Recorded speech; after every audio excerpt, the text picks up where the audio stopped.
Good morning. In the last video, we have seen the principle of strict liability, which has been created in Rowland versus Fletcher by Justice Blackburn. The essentials of the principle are: the defendant must bring something on that land, on his land. The thing which he has brought, that must be of a dangerous character. The things must have escaped from his land to some other place, and injuries must have been caused to the other person, that is the plaintiff.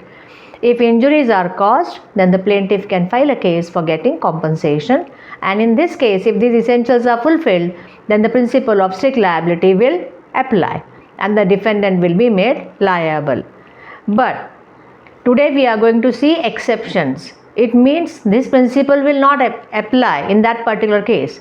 Now don't jump to a conclusion. Like this principle will not apply, it means defendant will be exempted, defendant will not be liable. Yes, under this principle he may not be liable, but he may be liable under some other principle. That is, he may be liable under negligence or some other principle also.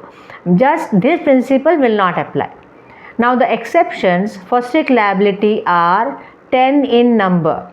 10 different exceptions are there, but we call it as a strict liability principle only. See, the essential was like the thing must have been brought to the land. Now the first exception is the things if they are naturally on the land. If the things are naturally on the land and if they escape and cause injury, the principle will not apply. Because for strict liability, something must be brought on the land. If the things are naturally on the land, the principle will not apply. The case we'll see here, Gills versus Walker. The things naturally on the land. The plaintiff is filing a case against the defendant stating that from his land, large amount of seeds are blown in large quantity by the wind, and they have caused injury to his land. Therefore, he has filed a case. Now, what the defendant proved here, that the seeds were not brought from outside. There was a natural growth of some trees on his soil, and the seeds were blown by the wind. So, they were naturally grown on his land. He has not brought from outside. So, the first ingredient, that the things must have been brought outside, of this principle is not fulfilled here. Therefore, the principle will not apply. In Gills versus Walker, the facts I have told you. The main concept here is what? The essential of strict liability, that the things must have been brought from outside. It is not fulfilled here because the things were naturally on the land. If the things are naturally on the land, though the other ingredients are fulfilled, that it has escaped, caused injury, the principle will not apply. The second is damage due to natural use. I am going to live in my land, in my house. I am naturally using the things which I have brought because I have to live my own life. I am not troubling anybody. But the other person, that is the plaintiff, he himself is feeling that I should not use these things. How come he can control my life? Isn't it? So, if damage is caused to him due to natural use of the things which I have brought in my house, then also this principle will not apply. Because if this principle applies here, nobody will allow the person to live in his own house in his own way, and that will be violation of our fundamental right. Therefore, I can live in my house in my own way, by naturally using the things which I have brought. If the other is getting troubled, this principle will not apply. But maybe if this comes, my conduct on my land, in my house, if it comes under nuisance and all, then maybe I may be liable in nuisance. But this principle will not apply. This is the second exception. The first exception I told you, things which are naturally on the land. The second is damage due to natural use of the land. The third essential or the third exception here is injury without escape. Means the defendant has brought something on his land, but it didn't escape from that land. Something happened on that land itself, means injury is caused without escape, then also this principle will not apply. We'll see one case, Reed versus Leons and Company Limited. Here, a machine, it is called as a shell, it was brought on his land. So the first essential of strict liability is fulfilled, that something has been brought. But what happens, it is brought on his land and they are using the machine. At that time, the explosion takes place and the injuries are caused to the plaintiff, to his eyes. Therefore, he has filed a case. This principle will not apply, because something has been brought on the land but it has not escaped. It has caused injury in that particular premises, within that premises. So this principle will not apply. However, in this case, the person was a workman. So while working in the premises, if something happens to the worker, the worker is eligible for getting compensation, but not under strict liability, as under Workmen's Compensation Act and all other principles, the worker is eligible of getting compensation, but not this principle. So injury must be caused with escape, then only the principle will apply. If the things are not of dangerous character, then also the principle will not apply. Now you will tell, in Rowland versus Fletcher, water was there. How come water is dangerous? Yes, water is not dangerous, but water in large amount, large quantity, it becomes dangerous.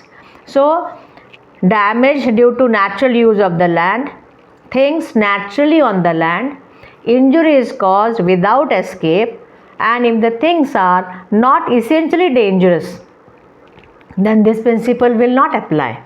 These are the main 4 exceptions. The other exceptions we have already seen in discharge or in the defenses in tort also, like vis major, act of God.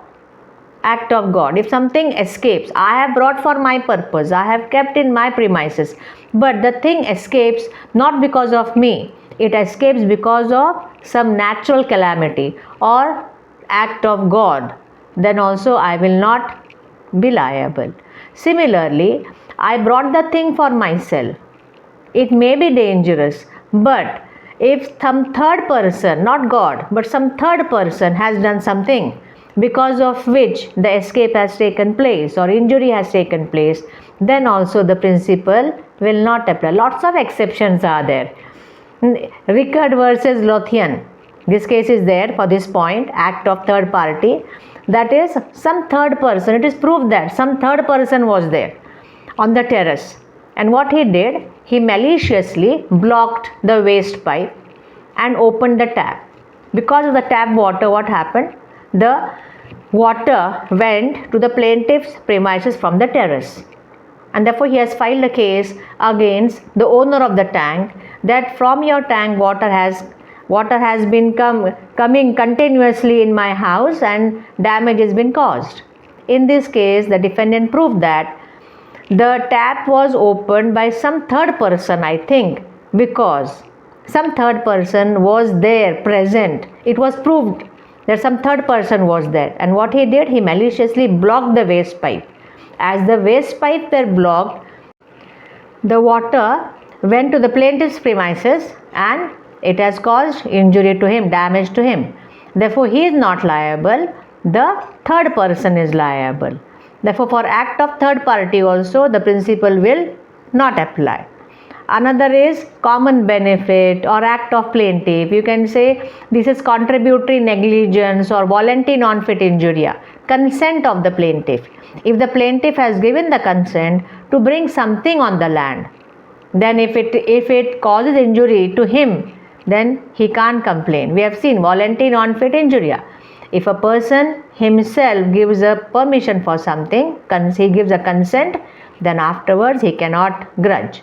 Or if the plaintiff and the defendant, both of them have brought something from outside for their common benefit, then also this principle will not apply. Or if he is a contributor, that is act of the plaintiff himself. If he himself has done something, then he is liable.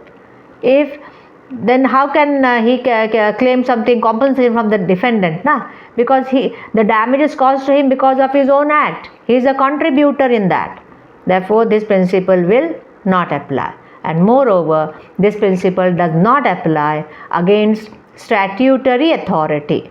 If the authority has given the permission to do something, to bring something on your land, though it may be dangerous, if you are within the authority, then the principle will not apply because the law gives you the permission. Statutory authority is a protection against many tort. Like in nuisance also, if authority is been authorized by a law to do something, then that is not a nuisance, and this principle also does not apply. There are 10 different exceptions to strict liability. We'll just see which 10. First is damage due to natural use. The second is things naturally on the land. Third, injury without escape. Things not essentially dangerous. Act of God. Act of third party.